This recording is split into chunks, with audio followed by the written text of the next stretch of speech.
Welcome everyone to Humanae Vitae Talk number 3, Catholic Contraception, Natural Family Planning, Catholic Contraception, question mark? Question mark's important. The answer we'll find out quickly is no. So this is our third talk out of 4 that will happen this semester. So first we began with Tim O'Malley talking about what it means to love another person, what it means to be embodied creatures, and how we live out that love. So we first started off with a positive vision of the human good and human relationships. Then last week, if you came, we had Dr. Justin Lugers and Professor David O'Connor talking about both the biology and the morality of contraception and its effects on especially the female body. And now today, we are very pleased to have this talk about natural family planning with Suzy Younger and Father Terry Ehrman. Suzy Younger is a certified fertility care practitioner in a hospital-based program where she assists couples in learning the Creighton model fertility care system. Professionally, she supports couples in practicing natural family planning, assisting those trying to conceive, offers medical alternatives to contraception, and teaches women of all ages how to be active participants in monitoring, preserving, and/or restoring their gynecologic and procreative health.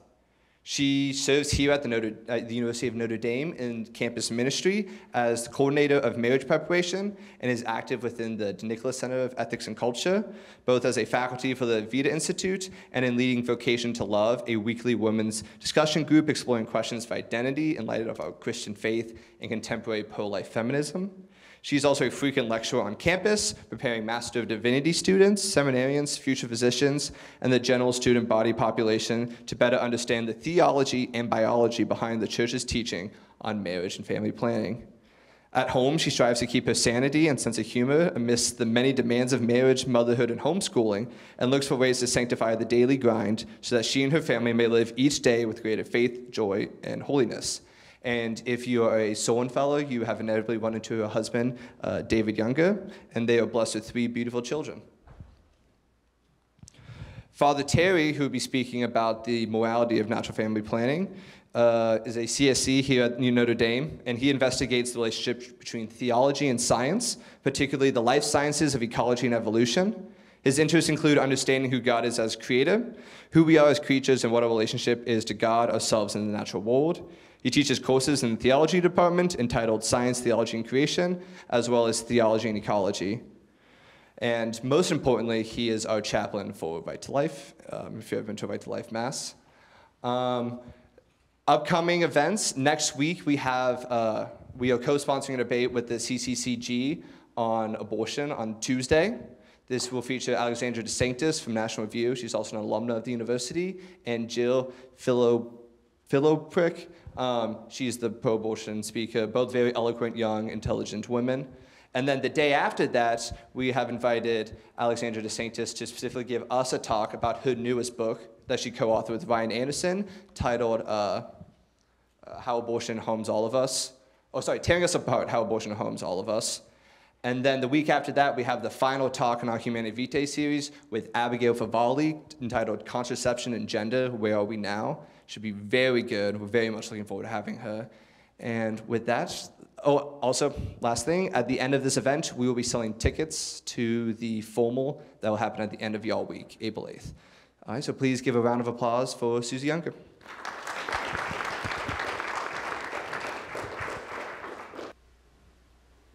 Perfect. Okay.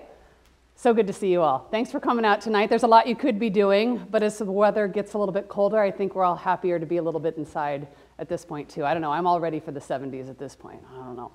But he gave a good introduction to who I am, what I do. I love teaching people about natural family planning because I didn't know it until I was way out of college. And I keep thinking, what difference would it have made for me had I known a whole lot earlier what I know now? And so I now work with women and with couples as young as 12. Some of the women that I work with are 12, and the oldest that I'm working with is 54. Now the 12-year-old's not coming for family planning. She's not trying to get pregnant or avoid pregnancy, but she has some hormonal challenges, some premenstrual syndrome that we're working with. But I love watching women be empowered in their own bodies. Like every part of my feminist being just loves that. But I also love seeing the guys grow in understanding of how woman is created, of the complementarity of their own role in human procreation as well.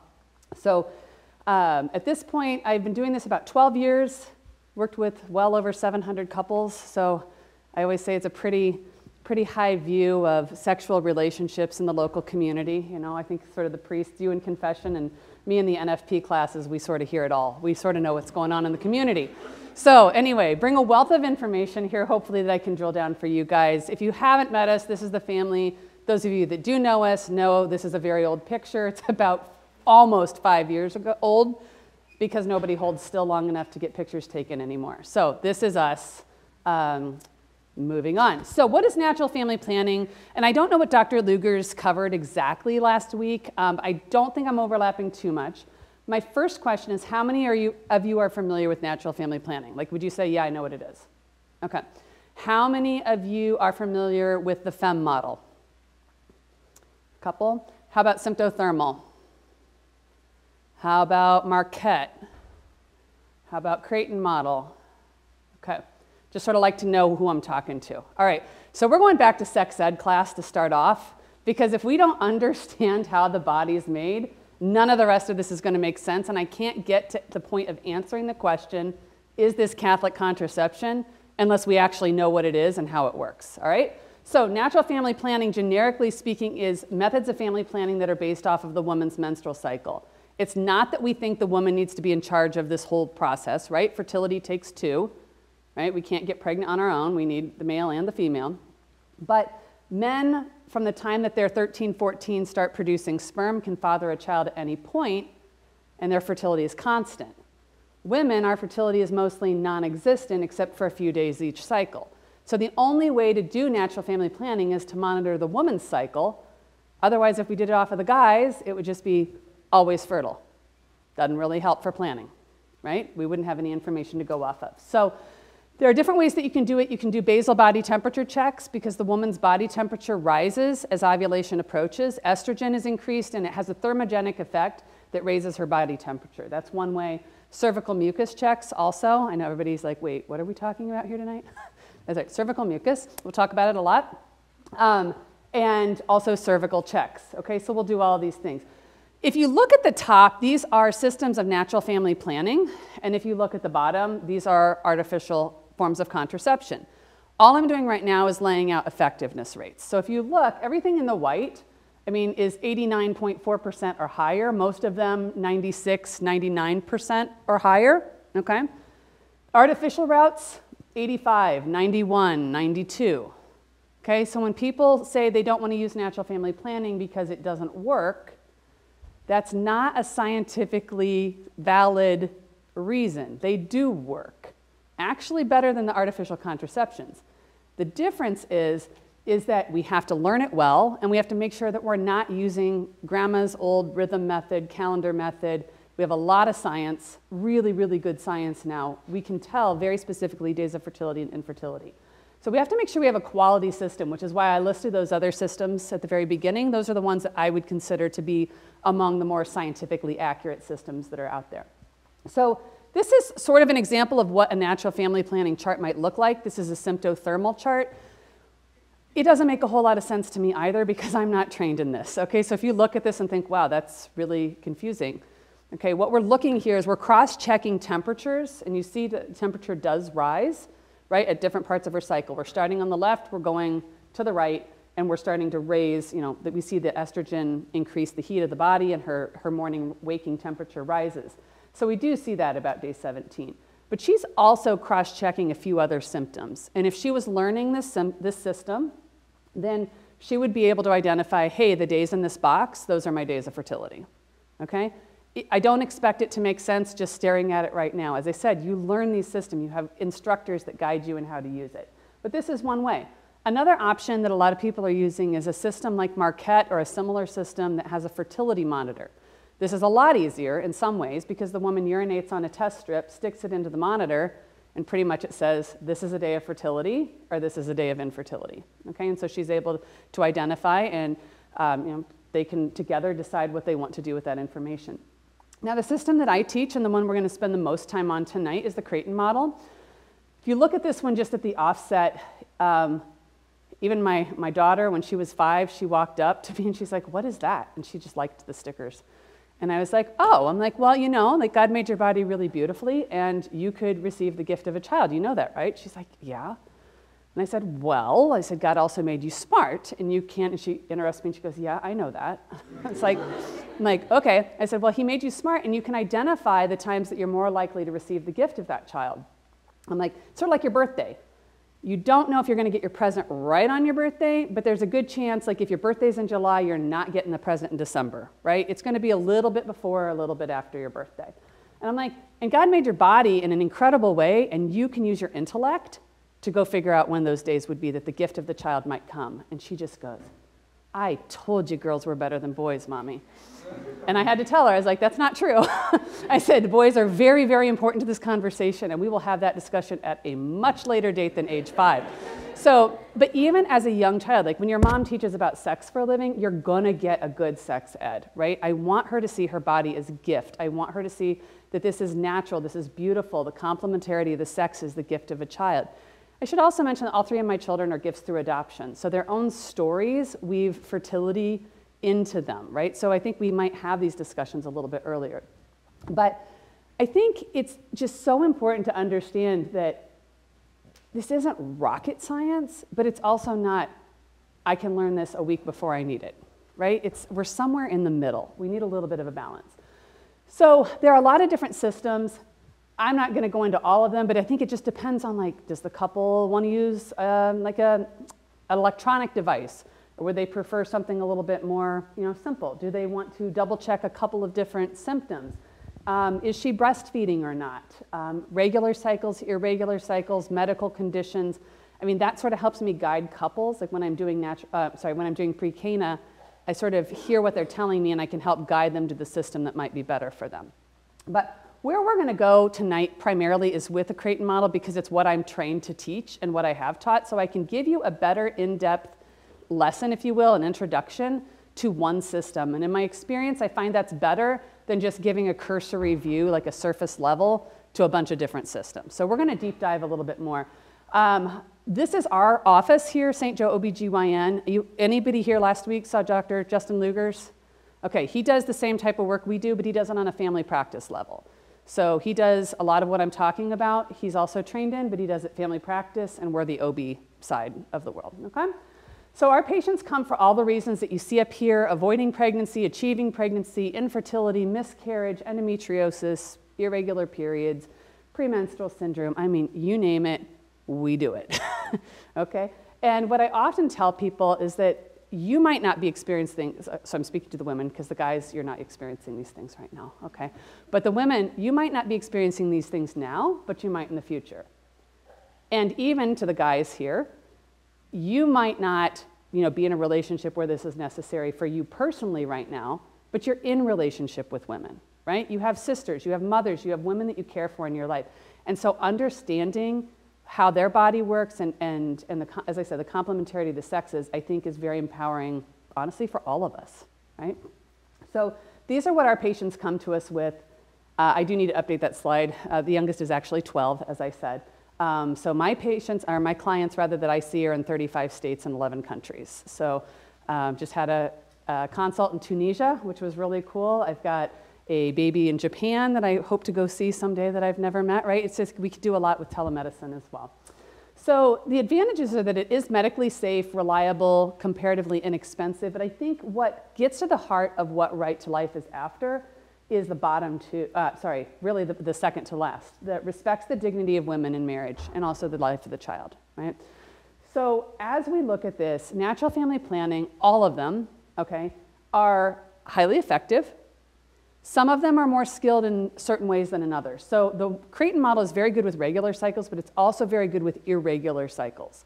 It's good for a woman coming off the pill. It's good for a woman that's breastfeeding. If she's going through menopause, she's just not ovulating, it really can handle just about anything she wants to get. So this is where we're going back to sex ed, because I teach in the high schools here locally, and when I ask, hey, what did you learn in sex ed?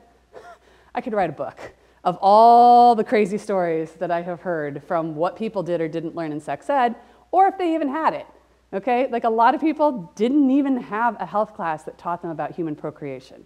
I'm not gonna have a show of hands here, but It seems sort of split, like half the Catholic schools specifically do, and half don't know how to approach it with young audience, and so they don't. And I think this is a good point to stop and say that ovaries are not Catholic. Okay?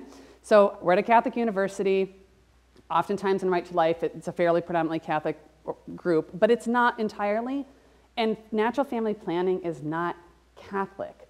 Ovaries are not Catholic. Ovaries work no matter what your denomination, what your background, if you experience a conversion. Okay? I actually wrote an article called Ovaries Aren't Catholic once, so you can find it if you go Google it. I wrote it for the Observer. No, for the Rover. Wrote it for the Rover a long time ago. And it ended up like going viral, which was really humbling because I spent about 10 minutes writing it at Panera. That's my story to say, pay attention to what you put out there. It was like on the not.com, and it was like in Ireland, and I was very humbled. But anyway, ovaries are not Catholic. This is just good sheer science. So let's look up here. We see the female pelvic organs. You see the uterus in the center, and then we see the fallopian tubes going on either side with the ovaries attached at the end. From the uterus coming down, you see the cervical canal, which exits vaginally exterior to the woman's body. So when we do a cross-section, the part that I really want to look at up here is the cervical crypts. So there are these cul-de-sacs in the bottom of the woman's cervix, and these create a cervical mucus that changes depending on where she's at in her cycle, whether it's a time of fertility or whether it's a time of infertility, and it changes as she goes. So the cervical crypts create this mucus, and it's pulled down due to gravity exterior to the body, and she can actually observe just with toilet tissue going to the bathroom. Like, it's crazy that as a generation and just as a society, we have been just disregarding all of this information forever almost. That was like the Rosetta Stone to understanding our health, our mental well-being, our psychological well-being, our fertility, all sorts of different things. So once we start capturing that, it's very fascinating. How it works is that if you take a cross-section of an ovary, and remember, these things are almond-shaped and almond-sized. They're not that big. But women are born with hundreds of thousands of eggs. Like, all the eggs they're going to have, they're actually born with. And we've seen that on ultrasound of a little girl in utero of her mom, which to me, like, at this point in my career, it just geeks me out. I think it's so cool. And like, that future generation is already present with her when she is still a baby within the womb of her mother. It's like, that's so cool. Okay, so all the eggs we are ever going to have are present even before birth. Each cycle, at least one of those eggs starts developing in a developing follicle. And so what you see here as we go counterclockwise is this follicle gets larger and larger and larger, and then at the time that it ruptures, the egg is released. So what you need to know, and the reason I put this out, is because before the follicle ruptures, estrogen's in charge, and after ovulation, progesterone's in charge. So if you just keep those two hormones in mind, we're good to go. Estrogen's before ovulation, progesterone's after ovulation. It's a little more nuanced than that, but it'll get the job done, okay? And after ovulation, then the corpus luteum, or the follicle here, becomes a corpus luteum. That's what produces the progesterone. And what happens is when the woman's having her period, so the menses, the uterine lining is sloughing off, and at that time, that follicle for the next cycle is already starting to get bigger. It's already starting to produce all of the extra estrogen. And what estrogen does is it thickens the uterine lining thicker and thicker and thicker, which we need because if conception happens, we have to make sure that the baby has a place to implant, okay?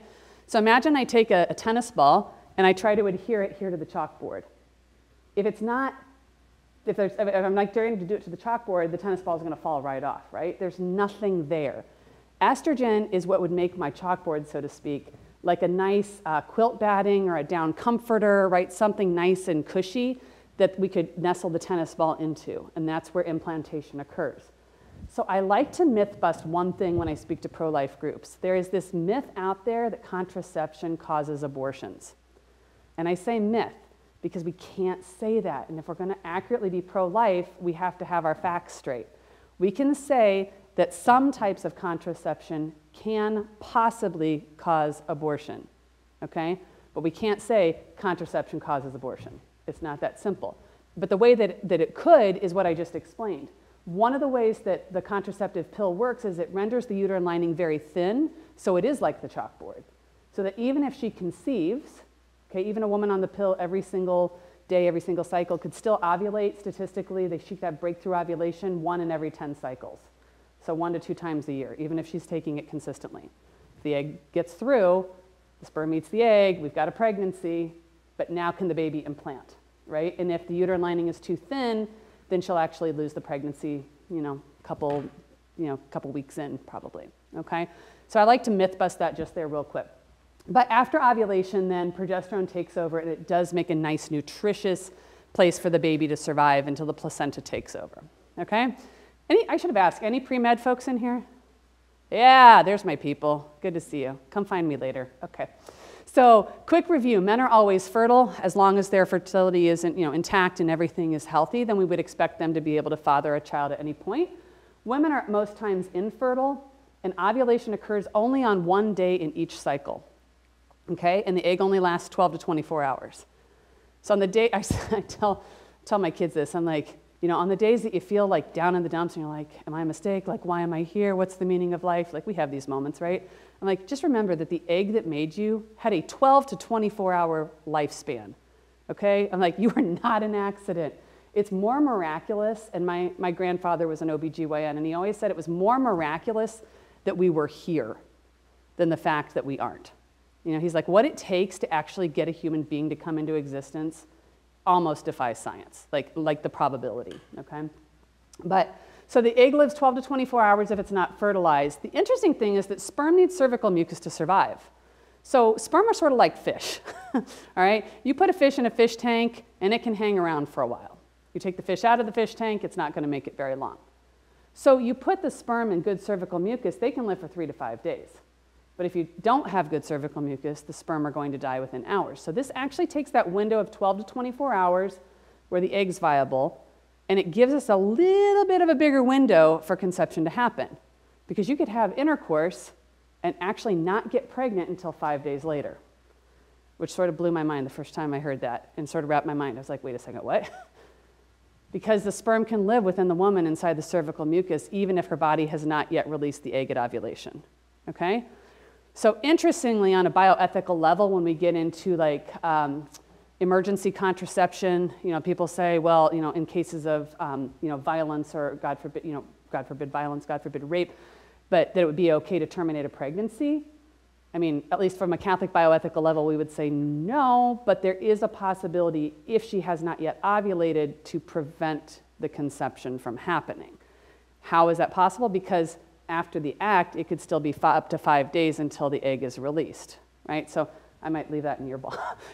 Follow up with him later on the bioethics. I'm going to pass that one.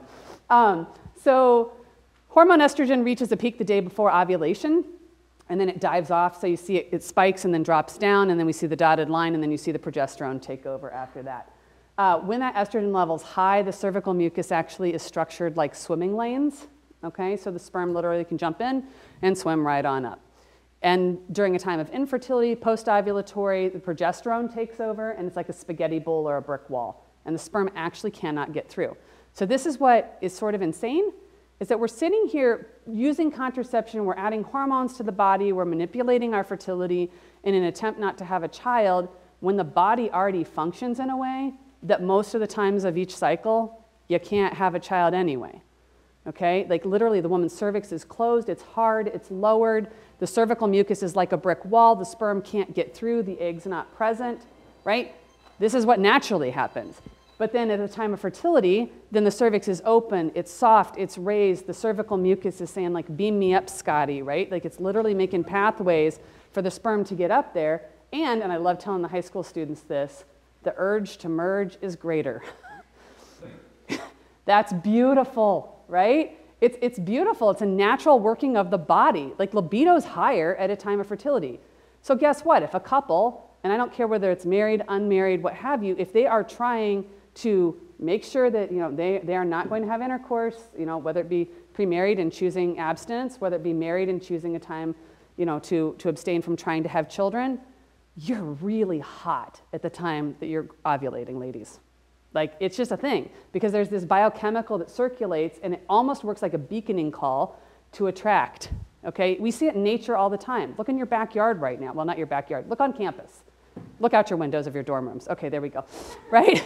The bunnies, the rabbits, the squirrels, right? Everything. It's like there is a biochemical interaction in the species, and we are no different in that capacity. Where we differ is rational intellect to know what's best for us. So if it's time of infertility and, if a couple is discerned not to, try to have a child at that time, then it might be a little harder because they're really attracted to each other and they're really cute and everybody's very interested, right? So you have to figure out something else to do. My husband had the brilliant idea to read Lord of the Rings out loud to each other our first several years of marriage. And I always joke, I'm like, orcs take care of the problem real fast. You just read about orcs and suddenly, yeah, I'm good, real good. So there's what the mucus looks like under a microscope, okay, swimming lanes, and then you see the progesterone there. So this is what it ends up looking like, long story short. Red would be the time that she's having her menses, green would be the days of dryness, and then the days with the stamp with the baby on it. Guess what? As my 5-year-old understands, that's the days when the gift of a child could come, right? If my 5-year-old got it in about a 2-minute explanation, we can get it too, right? And then a time of infertility after. So I think another myth I like to bust is that women ovulate on day 14 because it's not accurate. I don't know, that's not too personal, right? How many of you heard that women ovulate like around day 14 in health class? Yeah, yep. And most OBGYNs actually still use that as well. Like if a woman comes and she's pregnant, they'll say, when was the first date of your last period? And then they assume that she became pregnant 14 days later. Do you know that only 13% of women ovulate on day 14? Not the best standard by which we should be measuring anything, okay? Like I have heard things when I teach in the high school that the week of your period and the week after are safe. That's what young women are being taught. I draw your attention to cycle 2 here. The week of her period and the week after are safe. We just set that woman up for unplanned pregnancy with that information, which was not accurate. Or I hear after day 18, you're in the clear. Okay, let's look at this. First cycle, day 18, she'd be fine because she's in those green days of infertility.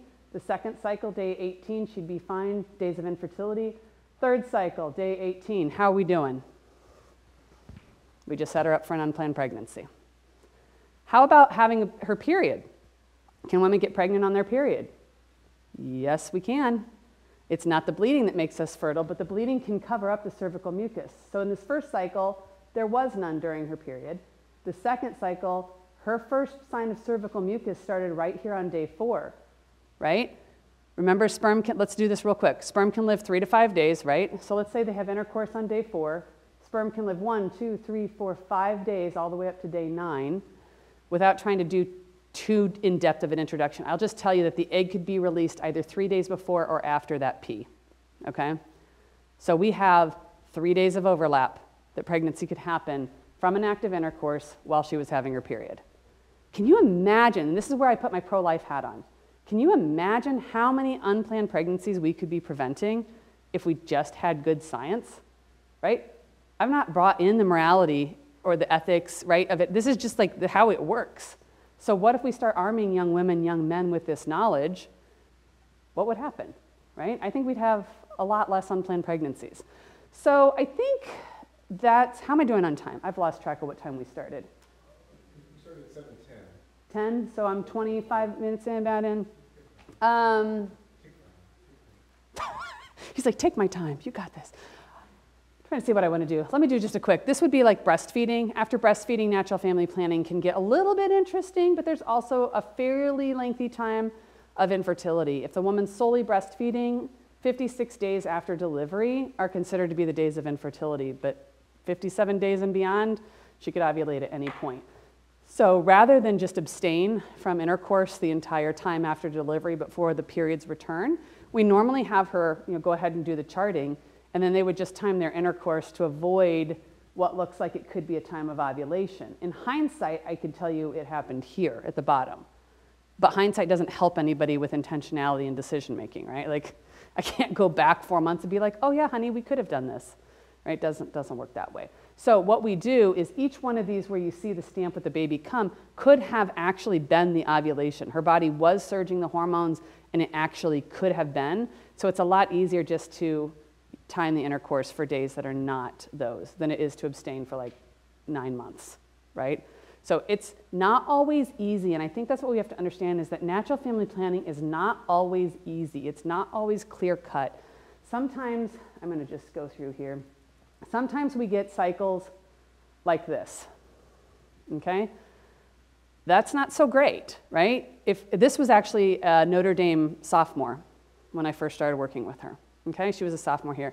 Came to me at Jordan Hall of Science after my first presentation ever in tears and said, I don't know what to do. I've been put on the pill for my medical purposes forever, and I just don't feel good, and it doesn't seem to be fixing it. Can you help me?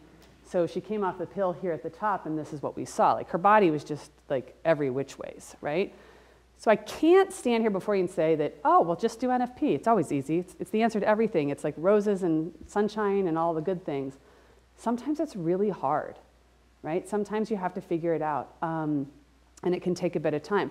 But like in the case for this young woman, we discovered she had, I believe it was polycystic ovaries, endometriosis, and a gluten and dairy intolerance. I'd have to go back and double check it. But there was a few things going on underneath there, and they just put her on the pill to fix it, right? So I'm going to put on my Catholic hat for just a second, because I think it's also important to realize that the church says we can use the birth control pill, not for contraceptive purposes, but if we have to for medical reasons. What we would say in our practice is we haven't seen a case where you need it, because we have a different way of doing it. So permissible, and maybe, I don't know if you're going to touch on this or not, permissible for health purposes, not in a contraceptive manner. The little permissibility there, but I would say you don't need it. And so I think it's better to inform women and couples and the men that they're in relationship with about these options, and then say, what do you want to do, right? Because a lot of us just didn't even know that this existed. So with her, you see it was sort of nuts, but we did get to a point where right there she was diagnosed and put on metformin, which is a medication to help with insulin resistance. And you see that right after that arrow, perfect cycle. And she's been in regular cycles ever since. Now the cool thing is, and she's given me her complete permission to share this, some of you already know her, this is Dr. Connolly, who's now the OBGYN in our practice. So she was a sophomore here at Notre Dame. She started charting, changed her life. She's like, I need to do this professionally. She went to med school. She graduated from residency, and she's now back. She's like one of my BFFs. She's like the aunt to my children, and that's her story. So she was a sophomore, and now we're here. So if any of you ladies need a great physician, I've got a Notre Dame grad that would be happy to help you. So, and I think the other one that I would say, like something like this, okay? So this couple came to me and they just wanted to avoid pregnancy. They had no problem with using condoms because that was their, moral framework. I don't remember what denomination, they were not Catholic, I don't remember what denomination they were, but they just said, we just want to know our body. And I looked at this and went, that's a lot of bleeding, right? That's a lot of days of quote unquote fertility. So what's going on? Long story short, we diagnosed 13 medical conditions that she had no clue were there. So while they were trying to avoid pregnancy, we were really busy trying to restore all these things that had been hidden underneath the surface that she didn't even know about. If she'd gone on the pill, this would be a very different story. I mean, 13 things, you all know this, like everything's connected to everything in the body, right? Like one thing affects another thing, affects another thing. So that was an amazing one. Got the bleeding under control, got the cycles back in, and that was like the best cycle ever, and they conceived. So, and I told her, I said, even though you're trying to avoid pregnancy, let's maybe work on some of the health things, right? And so their experience with infertility was dramatically limited because of the amount of work we were able to do, beforehand. So I think the only other one I'm going to share, I mean, I have a lot of them. I don't want to take too much of Father Terry's time. Are you all familiar with the abortion pill reversal program? Yeah? Put this number in your cell phone and have it on hand, because at least until we started, we started the surgical abortions in town? I know it's coming. I think it's coming. But for a while, we've only been doing chemical. And so we have been seeing a fair amount of abortion pill reversal phone calls. And so all three of our physicians are trained in the protocols, and if we catch the chemical abortion within, usually it's about 72 hours, we have about 65% chance of actually reversing the chemical abortifacient and saving the baby. So we've had one born already in our program, and Dr. Connolly just got a call 2 weeks ago, and it looks really, really promising for that baby too. So this is something, to keep in your phone. This is a national hotline. It's APR if you don't have it in your phone quite yet. We can come back to that later. But the last thing I want to share is this one right here. This This was I like sharing my Notre Dame stories when I do these. So this was a grad student, and she was defending her dissertation. She was married. She was hoping not to become pregnant till after she defended her dissertation. And shortly after she did, she moved out of town, found out she was pregnant, and the physician said, your baby is measuring a month too small, and we would highly recommend that you abort. And she called me, and she's panicked, and she said, we're unabashedly pro-life, but we're also scared stiff. Like, what do you think? Do you have any thoughts? And I said, well, of course I have. I got a lot of thoughts. I'm like, let's pull your chart out. And I said, stress delays ovulation. Okay, if you're stressed, ladies, your body has a protective mechanism in it that actually suppresses ovulation, because you do not need to gestate or take care of another human being if you're running for your life, right? If you're starved and there's a food shortage, if your cortisol levels are too high. One of the very first things that happen is your fertility cycles shut down when you're stressed. And yes, this happens even if you're not sexually active and might hypothetically be at a very stressful university sometimes. All right, so if your cycles are wonky, just check. I mean, I have very often seen women who ovulate about 2 to 3 times a year, usually on Christmas break, spring break, and summer. And I would say probably 15 to 20 I've watched in that situation, all right? So this one, though, she was asked if she wanted to abort. And I said, but your ovulation was delayed. You were defending your dissertation. I said, you got pregnant right after your defense, right? She's like, yeah. And I said, wasn't that like cycle day 45? Not day 14, remember? Not day 14, day 45. She's like, yeah. And I said, then we're going to ask your physician to go back and remeasure the baby with this conception date, not this conception date. Because what's the difference between 45 and 14? 31 days. This baby was almost aborted because a physician did not know when she conceived. Makes me very angry, right? Baby was born, healthy, no problems. So it matters. And this is why, is it Catholic contraception? It is so much more. Could you use it as Catholic contraception? Absolutely. I think we have to think about intentionality and how we go about it. What's the intention and what are we actually doing? If our intention is to never have children but we use natural family planning, then it's Catholic contraception, right? What if we are open to children but we're using contraception?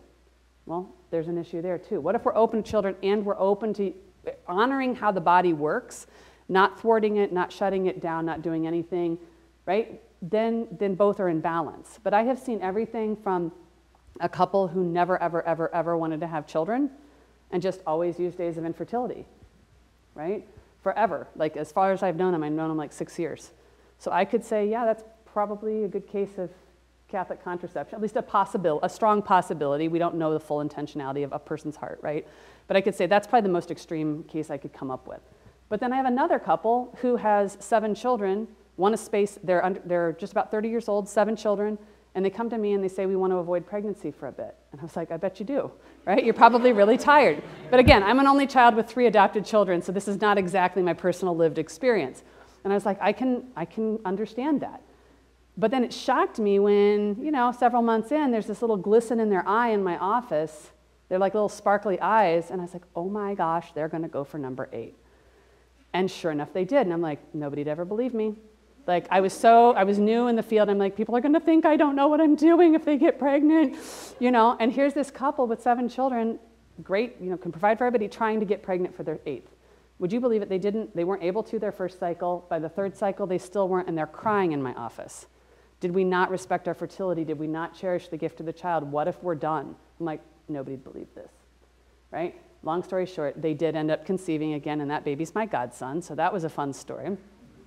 Happened again, twinkle in the eye, happened again, and number 9 showed up, right? So I think we can't look at it either as Catholic contraception, nor can we say of large families, see, I told you this didn't work, right? It's a lot more nuanced than that. So you learn the science, you apply your intellect. That's what I've got to share. Thank you for letting me steal a few seconds of your time.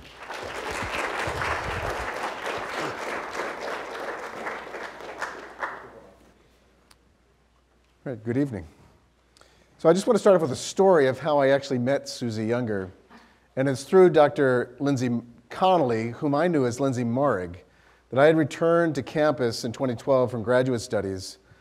And I was giving a homily in PW, and I happened to preach on natural family planning and contraception. and Lindsay was the pianist. And so afterwards, I got talking with her, and she talked about Suzy, and then I met Suzy, and then I was teaching foundations back then, and I'd have a section on Humanae Vitae where I'd do the theology, and she would do the biology. So we're reunited in that sense. So it's good to be back with Suzy.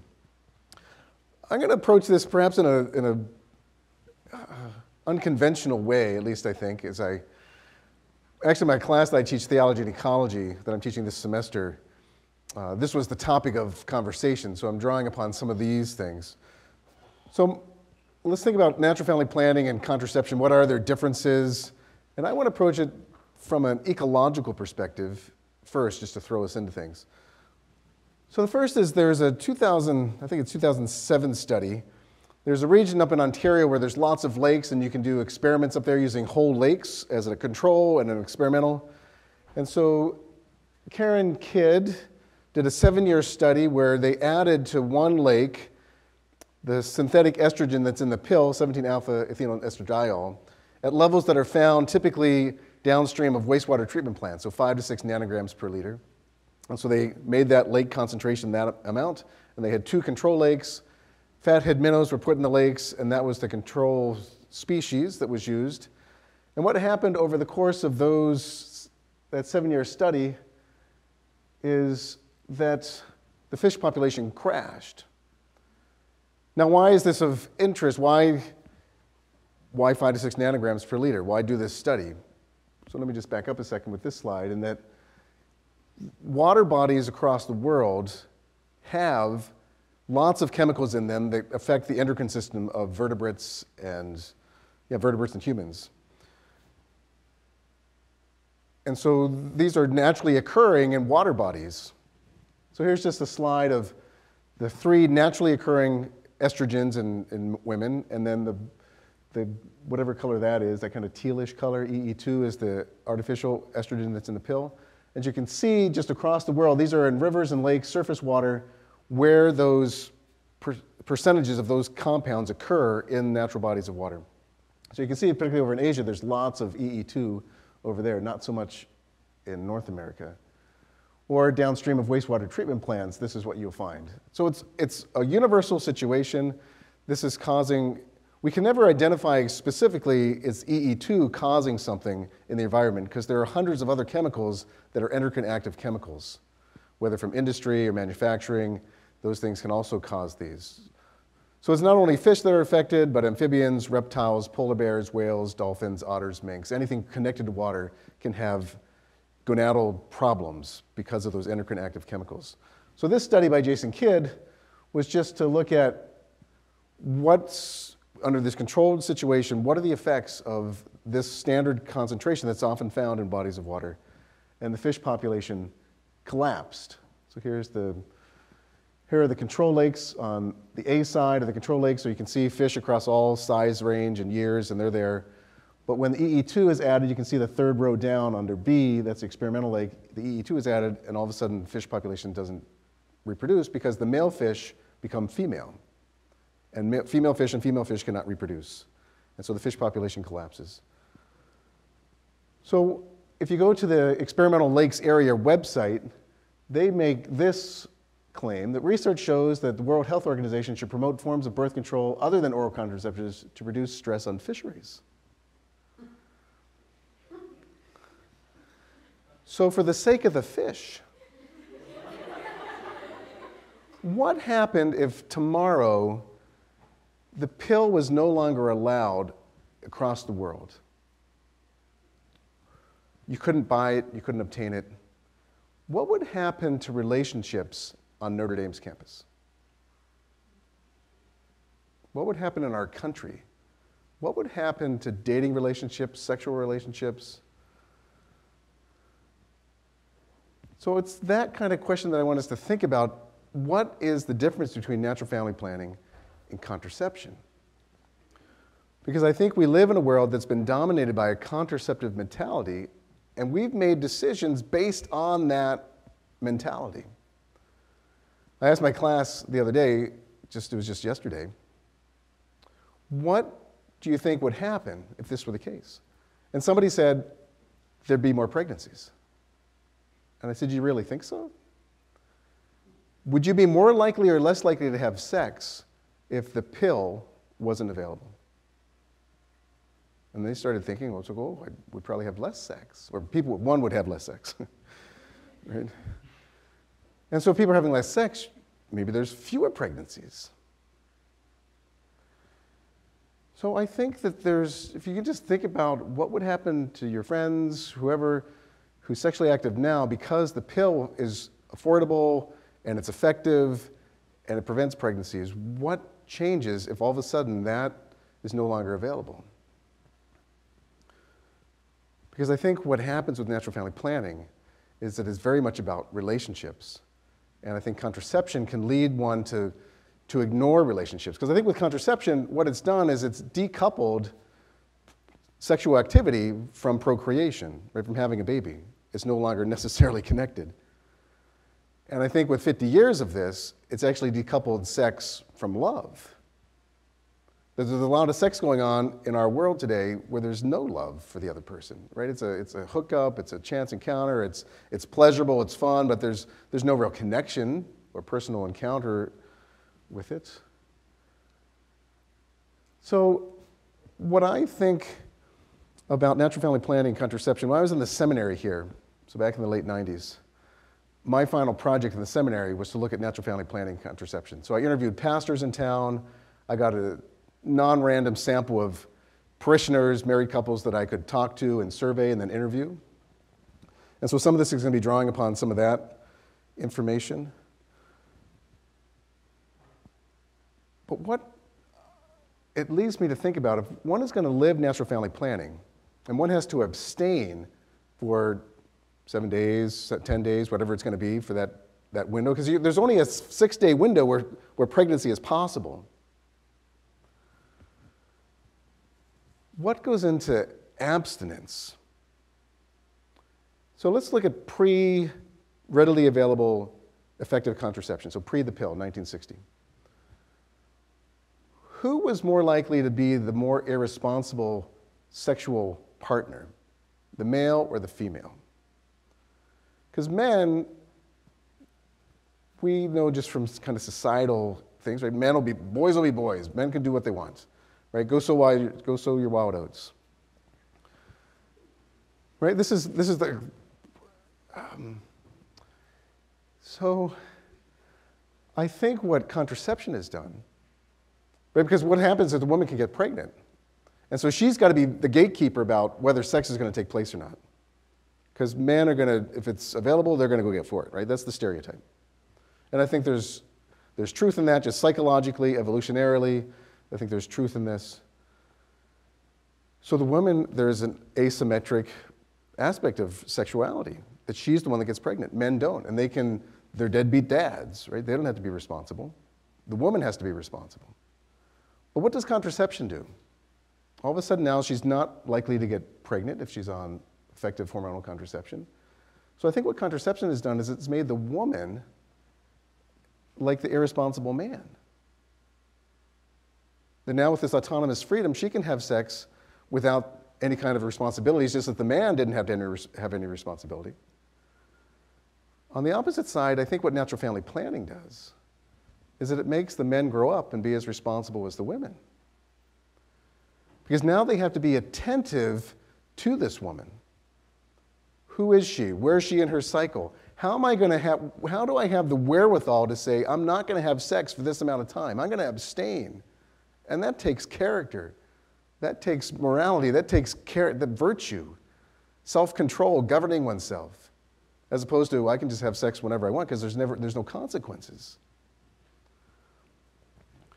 So that's just my own personal view. Then I read this article by Elizabeth Anscombe, and she's talking about Christianity and its focus on sexuality, and she writes, Christianity taught men that men ought to be as chaste as pagans thought honest women ought to be. So back when Christianity was first starting in this pagan environment. And the contraceptive mentality teaches that women need to be as little chaste as pagans thought men need to be, which I think is my point that I was trying to make. She just uses a different cultural example. So let's think about this whole aspect of contraception and natural family planning is more than just biology.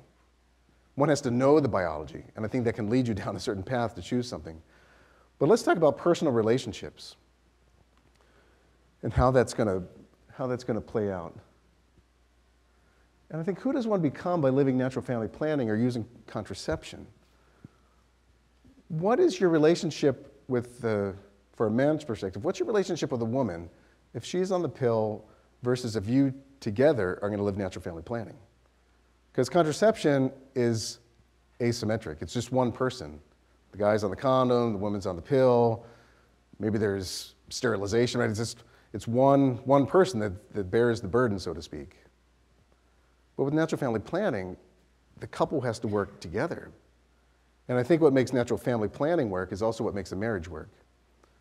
So if you're going to say, what's one quality that makes a marriage work, what would you say it's going to be? This is my question to you. Any thoughts about if there's one aspect of what makes a marriage work, what's it going to be? Maybe I'll go to at least there's one married person in the room. Way in the back. Cooperation, which is going to require what? Communication. You have to communicate. You have to express your own desires and heart and intentions and fears, and you've got to share that with one another. That's less needed for contraception. Hey, are you on the pill? Okay, let's go. With natural family planning, you've got to work it out. And so these couples that I interviewed years ago, right, they would talk about, yeah, it's hard, as Suzy says. It's difficult to live natural family planning.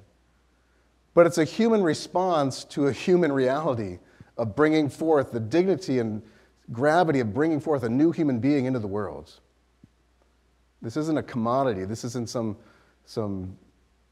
material, right? It's a human being. And so what's needed from the parents to bring forth a new human being? And so the couples would talk about there can't be any compromises. Both spouses have to agree.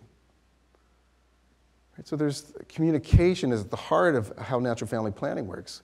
How are you going to go through this, or how to discover new ways of being intimate that aren't genital? Right? What do you learn about one another from this? Or the gift of learning about the dignity of the woman and the wonder of her body and what's going on. And Suzy talked wonderfully about that. Or the couples would talk about that we feel like we're cooperating with God. There's awareness of my own body and her body. And yeah, and abstinence is hard, but we're working at it together. And it's drawing us, that struggle is drawing us closer together. Yes, we'd much rather have sex than not abstain, right? They're very honest about it. But there's a commitment to this aspect of this reality of this is the nature of how the human body works. So one other aspect that I talked about with my students was let's just getting into kind of the philosophy or the morality of these two different methods is my eyes are for seeing. And so when I was back when Cushing Hall had a big auditorium right inside the front doors, that's where I had organic chemistry after lunch. That made it difficult to stay awake for Dr. Freeman's organic chemistry. But I realized it was hard for me to see the board. And so I needed glasses to fix my nearsightedness.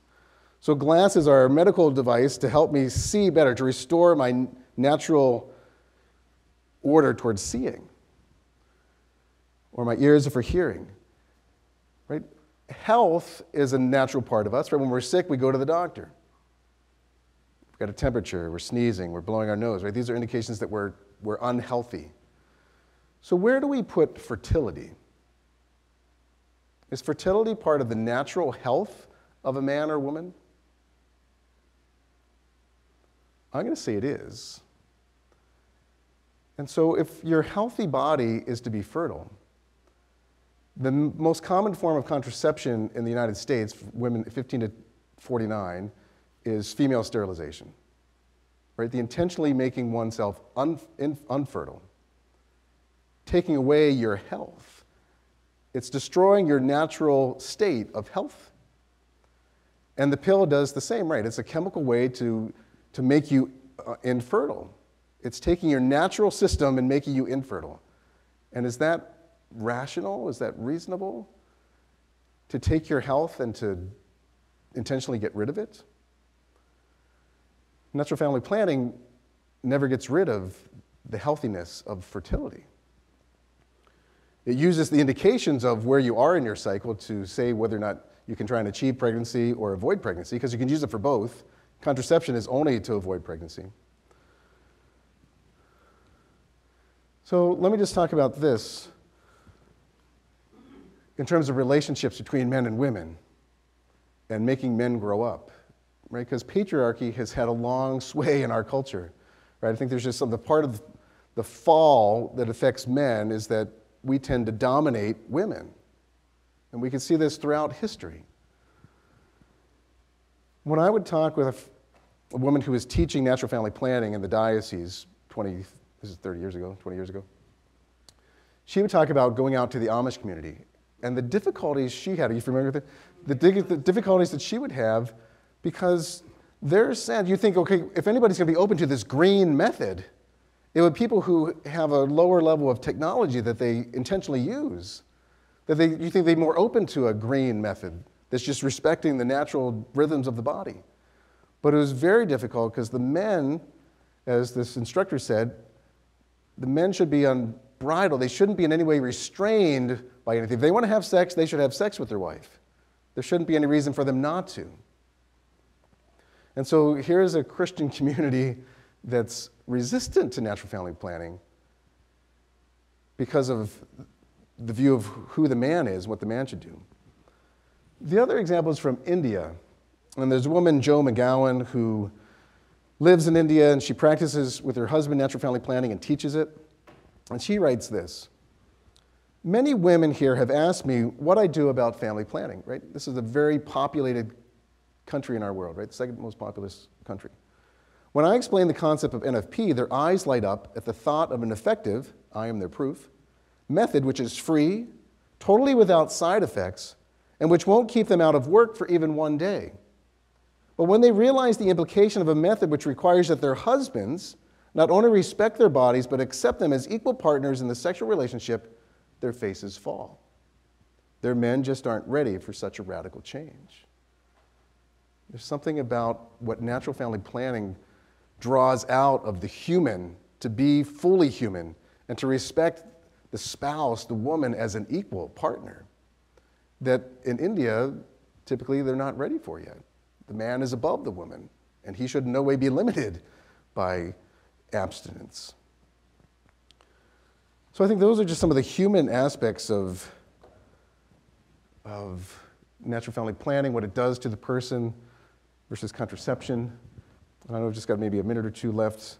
Maybe just, let's see, what else do I have? So here's an article from the British version of Vogue, which is no arm of the Catholic Church, publishing agency, right? This is 2017, maybe, I think it says up there. And this is all about millennial women who are rejecting the pill and turning more and more to green methods. Because our world today is people are becoming more and more about what they eat, being vegan, vegetarian, not having chemicals in their food. Why would I put all these chemicals in my body? And what does it do to all my different systems in my body that the pill affects? And so they're turning to these green methods. One other aspect of, I'm just losing my train of thought. Let's see.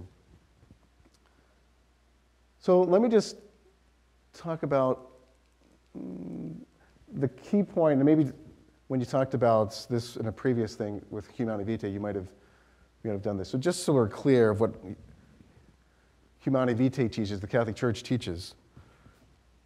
Is this true?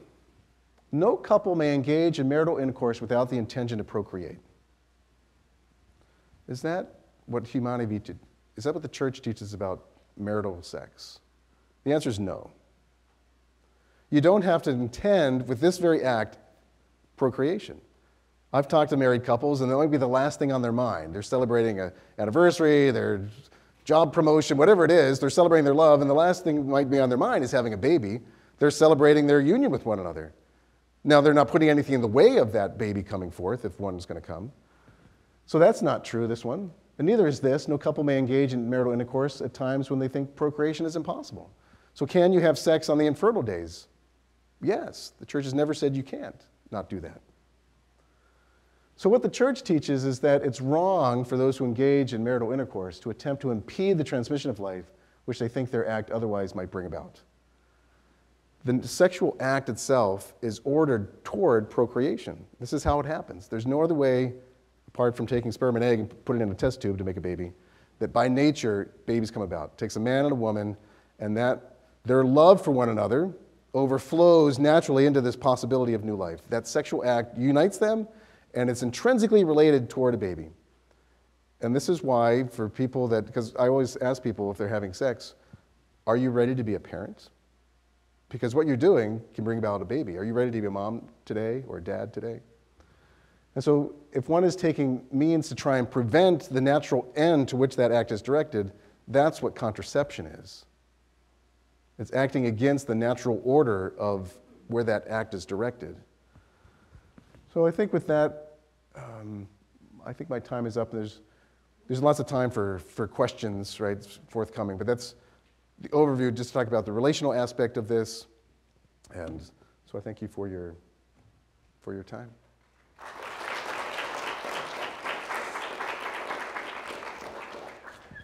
Awesome. So we'll now open up to questions. You can raise your hand, and I'll come bring you the mic. Any questions? Yes. Testing. Yep. This could be for either of you, but in terms of deciding when to use, or I mean, natural family planning is something to always be tracking your cycle, but in terms of deciding when you can try to avoid pregnancy in marriage, are there limits when it comes to like if you want to get married but don't want to have kids for a couple years, is there a problem with that, or what role does trying to avoid pregnancy play in a Catholic marriage?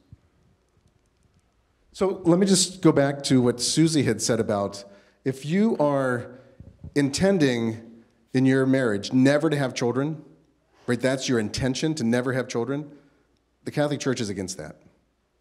So these are questions that you'll be asked on your wedding day if you get married in the Catholic Church. And you'll be asked this. This won't be the first time you'll see it, right? You're prepared for this over a couple months. So John and Emily, have you come here to enter into marriage without coercion, freely and wholeheartely, right? It's a free act. There's no shotgun wedding. You're not being forced to get married. Are you prepared as you follow the path of marriage to love and honor each other for as long as you both shall live, right? The good of the spouses are here. Yes. Are you prepared to accept children lovingly from God and to bring them up according to the law of Christ and his church? If you answer no to that, you cannot get married in the Catholic Church. So if you're not intending to have children at all, and you're going to do everything you can to avoid it, right, that's not permissible.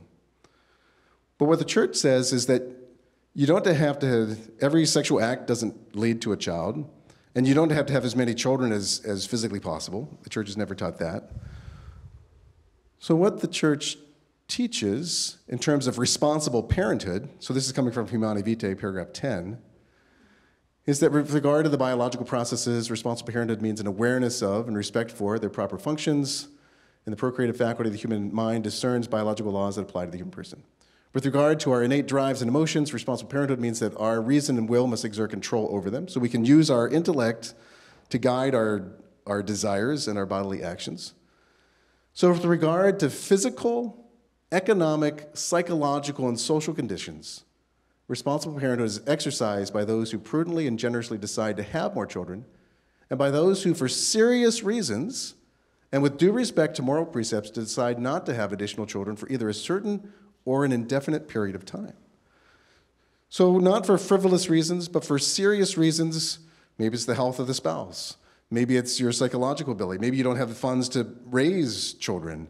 Those could all be economic, social conditions in which, for legitimate reasons, you can say, yes, we need to space and not have children at this time. It's not that you're saying I'm not going to have children at all, but for this time, for legitimate reasons, we can try and space our children. I don't know if you have anything to add. I would just say it's a disposition of the heart. And I think we can go into it and say, I'm scared that we don't have enough money to raise these children. Is that a good enough reason, or is that not a good enough reason, right? And I think it takes the soul searching and the discussion of the couple and in prayer to decide whether that is a good enough reason. Is fear a good reason not to step out and trust? I don't know, right? But then if you literally do not have food on your table and you can't provide for the child, Is that fear, or is that just reality check, right? So I think another one is like mental illness, anxiety, emotional distress can be it can go either way. I mean, I could give you case after case, like a family with 6 children and they want to avoid pregnancy. Is that okay? Like, well, it could be, it couldn't be. And I think that's where everybody wants a list, right? We're real good at rule following, or at least knowing what rules are. We're overachievers in this community, and so we like a list. There is no list, right? It really is left open to the couple's discernment. But I did have one couple that told me, this was when I was doing a marriage prep, that they planned never to have children, and that if they ever got pregnant that they would abort. And we had to sit down, and this is with my marriage prep campus ministry hat on, and we had to have a conversation, say, then you could have a civil union, but you cannot have a sacramental Catholic marriage. So that's, again, I know we're trying to keep this also, ecumenical and maybe some understanding of the Catholic teaching, but I want to keep it applicable to everyone, as well. So I think, yeah, on an NFP level, it can go both ways for sure. Another question? Any questions?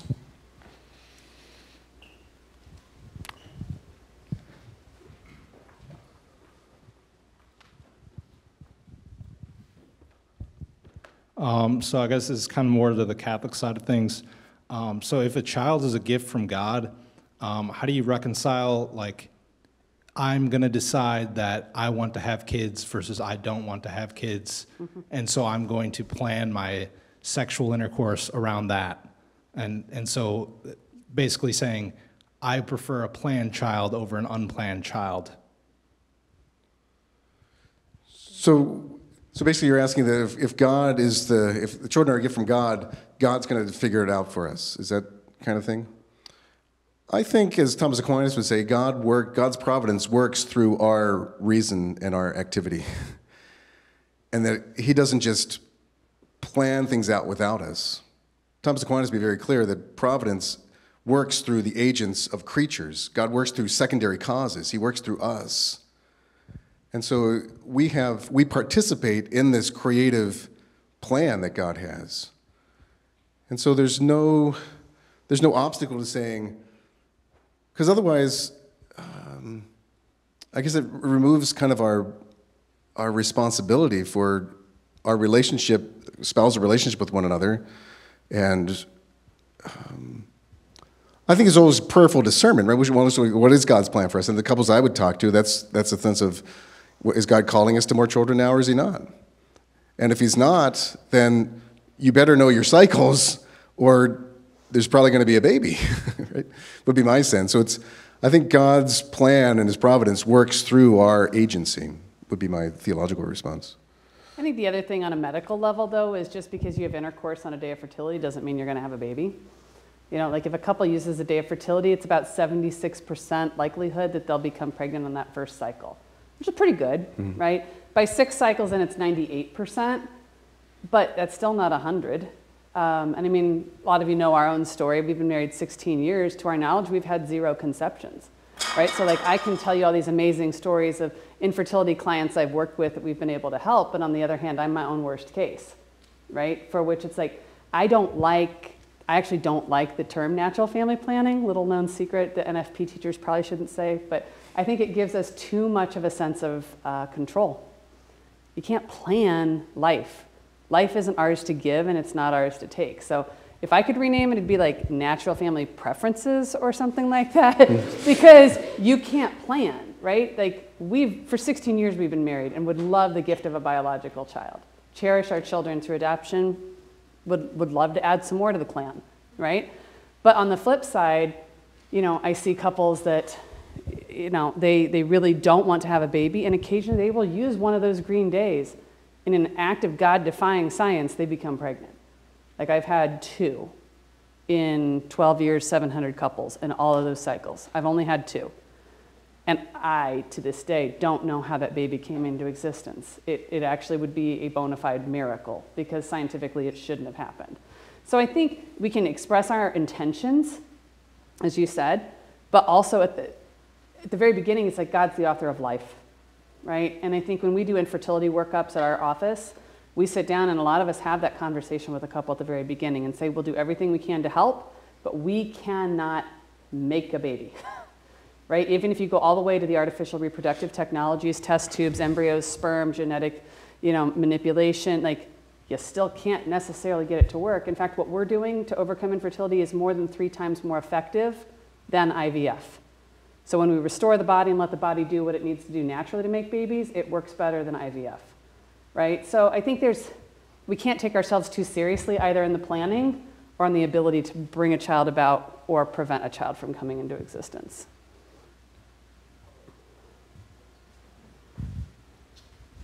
Other questions? I think there's some over here. While you're going over there, I had one other thing. I would say communication, yes, but I think in my experience, there's one more spot that communication has to lead to unity. It's not just about like saying what you want, but eventually, you gotta come to a decision. Like if one of you wants a child and one does not, not exactly a way to reconcile that short of figuring out like, how can we find an area that we agree upon, right? So I think that communication absolutely and fostering that unity. Hi, so the question is, how does the Catholic Church reconcile maybe a couple who one of them may be infertile, and so they know they can't conceive, and so, they can't, quote unquote, can't be open to that, like to the possibility of having children, so how does it reconcile them still being able to be married and to be intimate? So the church, so the church has never said that infertility is an obstacle to marriage and married love. Because in any act of sex, as Suzy was saying, right, you can have, there's the behavior of sex, of having the actual act, but then there's all these non-behavioral conditions that bring about or not bring about a life, right? You could be 5 days later that conception takes place. And so what the couple was doing, so infertility is never an obstacle to married love. It can be a great suffering, right, and a great cross for people who are infertile and desire a child. But it's not in any way any morally different than a fertile couples who are married. And the church has never said you can't use the infertile times of a cycle for people who are fertile to have sex. What the church has said, and this is often a whole different realm, right? What's an impediment to marriage is if you can't have sex, right? So if a man is completely impotent, this is an impediment to getting married because you have to be able to complete the sexual act. So impotence is an obstacle to marriage, but infertility is not an obstacle to marriage. I don't know if you want to... So 3 quick things. Our openness to life as a couple carrying the cross of infertility is different, that we try to, in essence, receive children lovingly from God. Some of you I would define as an answer to that because you've been in our home, like we have always tried to receive everyone, lovingly from God. And to bring them up according to the law of Christ and His church, but we've also been open to foster care and adoption. We've been foster parents. That's a decision that has to be discerned as well. But, we have 3 children, but what I didn't mention is we've had 18 failed adoptions. Okay, so we've had, the first 15 happened before our first child came home. 3 birth moms parented, 3 chose other adoptive parents, and 3 aborted. So we had 15 miscarriages of the heart before our son came home. So our openness looks a little different, and we have to just have that disposition of openness. We had 24 hours notice for the first baby, 11 days notice for the second, and 21 days for the third. We always joke maybe we'll get to a full month to know that a baby's coming. But so our openness looks different. Second part on that I would say is there's a great book called Our Bodies Tell God's Story, which if you haven't read and this is sort of interesting to you, I would go get it. I know we've got it in Hesburgh. It's by Christopher West. I have to give a little caveat. Sometimes I find him a little snarky. Good stuff, but not always a good fit for everybody. I will say this is his most pastoral book I've seen. And I think it's really good. It talks about the foretaste of heaven. And we have the unitive and the procreative dimension that are made to coexist. We don't just have babies to procreate. There's also unitive, because back to the total, faithful, fruitful, free in the vows, and I spend a ton of time in pre-Cana doing this with couples, right? What fulfills these 3, the 3 questions of consent more than sex? It's total, it's faithful, it's fruitful, it's free. Like it's designed to be open.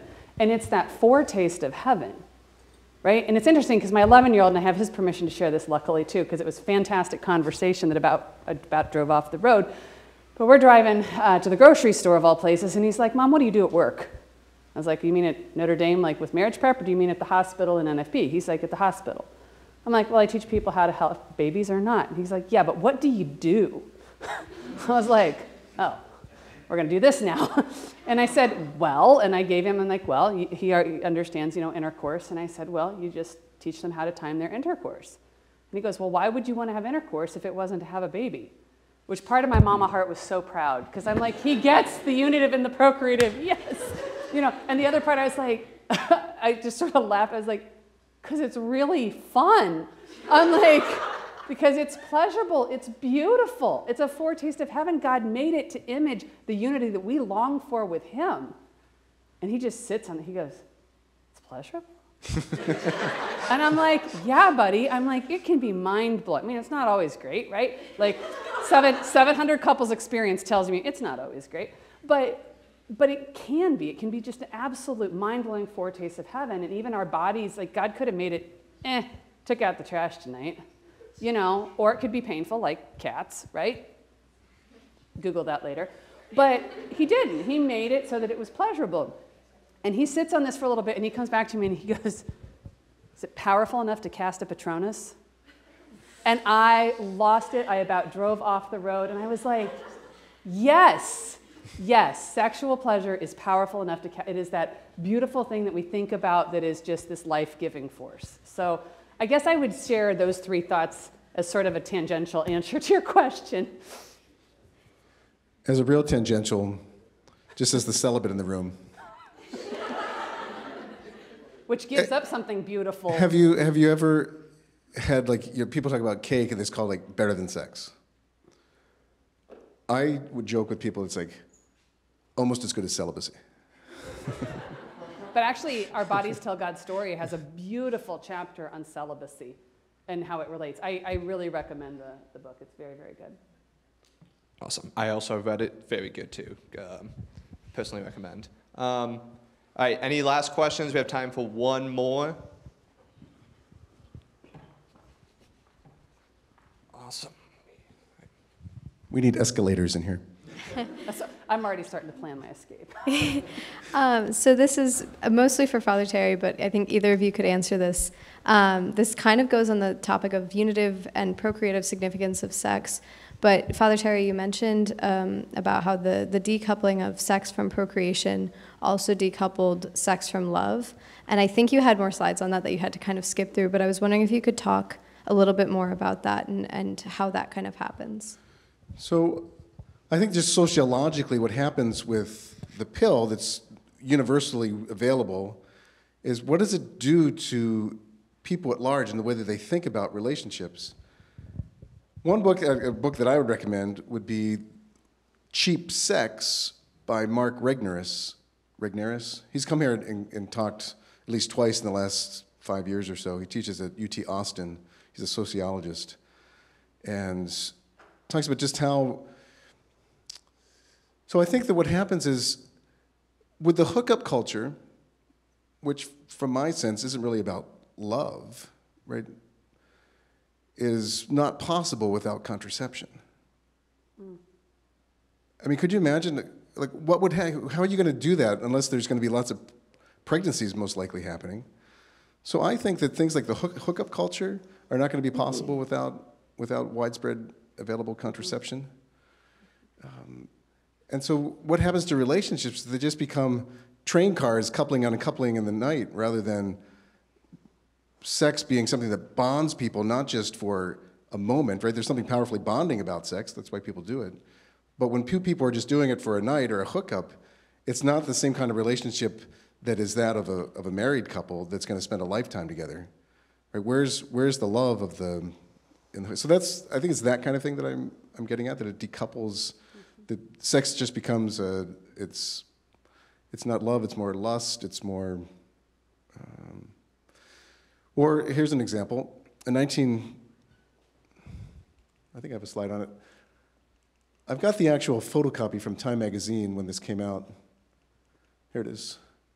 I don't want to avoid that. That was from a Sports Illustrated magazine that's related to this. So Barbara Ehrenreich, The Bright Side of Overpopulation, 1994. Technology has made it possible to uncouple sex and baby making, right? So you can have sex without babies, contraception. You can have babies without sex, in vitro fertilization. So the church is against both of those because they uncouple the unitive procreative dimension. Ecology has made it necessary. So she's talking about population, and with levels of population, we should have fewer people, right? So more contraception. Now all that remains is for us to make the cultural leap to an ecological responsible sexual ethic. This means at a minimum guaranteeing contraception with abortion as a backup, which sounds very much like Supreme Court writings, to all who might need it. But it also means telling our teenagers the hard ecological truth, which is probably also the best news they can get, that sex in our overpopulated world is best seen as a source of fun. Right? This is friends with benefits. It's just an activity you can have that, and I'm going to put this up there, and it's a little racy, but this was in Sports Illustrated years and years ago, that I think points to sex is just fun, and there's not the relational dimension of how do two hearts, how do two human beings encounter one another, person to person, face to face. Why wear anything else? So, like, what is this in a sports magazine? What is this telling us about the meaning of sex? Well, it's just for fun. It's just a recreational activity. It has nothing to do with love per se, or with children. Obviously not. Right? There's a condom there. So I'll get off of that. So I think that's just my response to what I meant by that. Can I tag team a little Sure. bit on the medical side, like the biochemical side? One is, if you're interested in this, there's a great talk by Vicki Thorne called The Biochemistry of Sexual Attraction. Last time I saw her, she was actually brought here by Right to Life in this auditorium. So it might be time to bring her again, because I don't think she's been here since a long time ago. But it's on YouTube. I think you can find it, Biochemistry of Sexual Attraction. Absolutely fascinating. She spends a lot of time talking about pheromones, which are sort of that bonding agent and that beaconing call. A woman ovulating exhibits those pheromones that attracts, men to her. If she's not ovulating, she's not attracting them to her in the same way. Think of pheromones as super glue, okay? So it's easy to couple and uncouple if you don't have super glue going on. Interestingly enough, the vast number of affairs are actually men who have affairs with ovulating women. Their wife is not ovulating, and they are attracted to an ovulating woman. And we've seen this in studies of like different animals, especially like apes. They've done a lot of things on ovulation versus non-ovulation as well, but we've seen it with humans as well. So this also comes into pheromones as far as non-contraceptive sex actually biochemically bonds you together. It's more pleasurable because all of your faculties are still intact. They've not been altered. And it bonds you. There's a super glue inherent in the sexual act that keeps marriages together. What's the flip side? And my son and I had this part of the conversation too after the Patronus died down. and I said, but this is, I talked to him about pheromones, and I said, but this is why sex within marriage, pheromones are a great thing, because they're the super glue that keep you together, or help keep you. Other things do as well, right? I'm like, but what if you're not sure this is the person you want to be with? I'm like, every time you have sex, I'm like, especially if you're not contracepting, I'm like, these pheromones are like connecting you back again, whether we call it beer goggles or whatever we call it. It's like, it makes you think this person is better than they actually are. So when I'm working with a young woman who's sexually active, not yet married, and we're charting her cycles, I give her a challenge. I'm like, I want you to commit to chastity, commit to abstinence for the next 60 days, and come off the pill. I want to see if you still like this person. And the majority of them, all but one in 12 years, all but one have ended the relationship.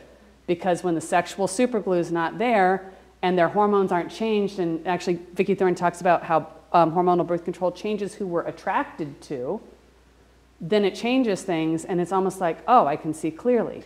And either she realizes that he is not the father, the person that she wants to father her children, or he realizes that I am not trying to give guys a bad rap in here whatsoever.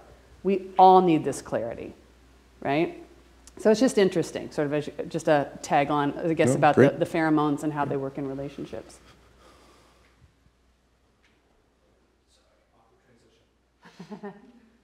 We don't mind. Awesome. Well, thank you everyone Thank you everyone very much for coming tonight. This was really great. If I can suggest a little homework tonight, it was very pertinent to the talk. I won't read it out loud, but Humanae Vitae, go, and a lot of this talk was based off paragraph 16, the recourse to infertile periods, but very prophetic is paragraph 17, which St. Paul VI talks about all the consequences and repercussions of the contraception mentality, and that will actually be one of the central things of our talk in 2 weeks from today with Abigail Favali. Just a reminder, the debate's next Tuesday. That's in Carey Auditorium in the library. Then Xander Sanctus' talk is on Wednesday for us. It's in D-Bot, I think 138 maybe, but it's in D-Bot a little hard for sure. Thank you very much, everyone, for coming out tonight. It was so awesome to see so many people, especially people who have been here for the last 2 talks as well. If you want to come up and ask a question afterwards, please feel free to. And that is all. Thank you very much.